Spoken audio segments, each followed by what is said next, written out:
сіздерге бүгін ашмаған бауырсақ көрсетем, аштықсыз, яғни 2 жұмыртқа, сливки, одан кейін тұзды су, өзгереч гехик майы, ас қасық және сироп, заменитель сахара. Қазір көрсетем. Сироп топинамбура, яғни қантты заменить ететін. Соны жасап көреміз. Жұмыртқаға жаңағы майымызды бәрін қосып аламыз.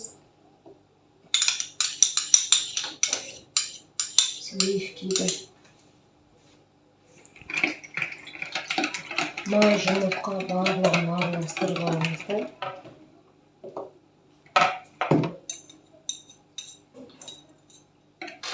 Сливкиді.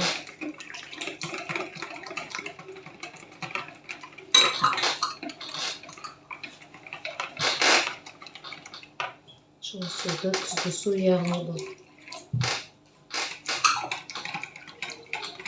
Обычный сода қосамыз.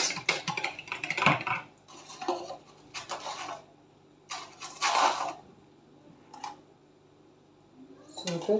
Мен бүгін кішкене разликительді қосып көрейін деп тұрмын. Қалай болады екен?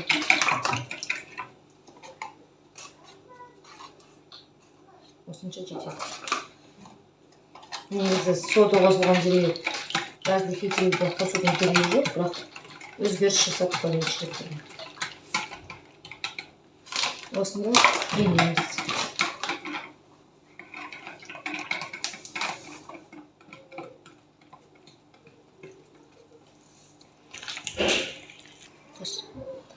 Жұмсақ қып елеңіздер. Бұны жарты сағат қойып қоюға да болады, қойма қойып, сразу пісіре беруге де болады. Өздеріңіз қалағаныңызша.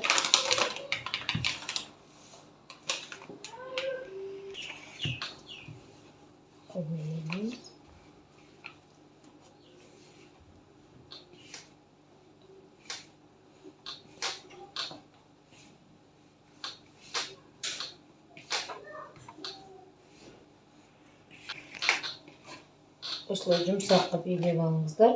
Жарты сағат целлофанға салып, тындырып істесеңіздер де болады. Жұмсақ қып басып баса беріп.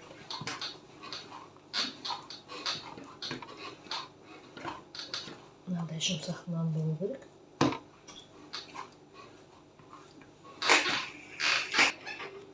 Кусоктарға бөліп аласыздар.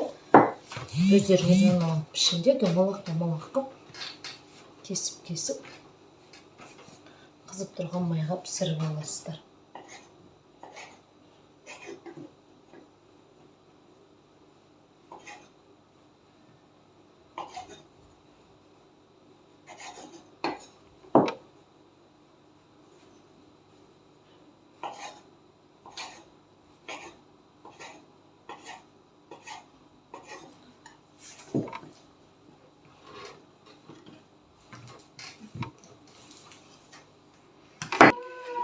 Не маманы бауырсақ яғни.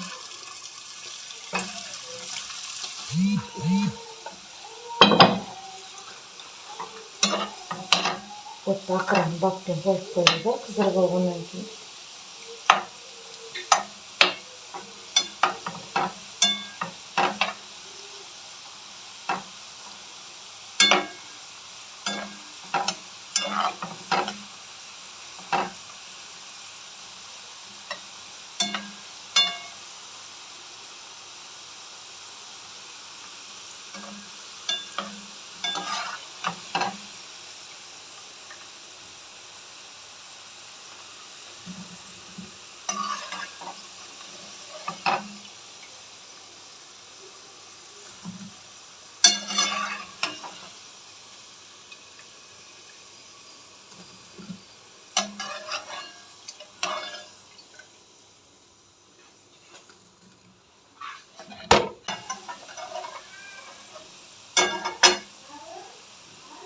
Arası mı?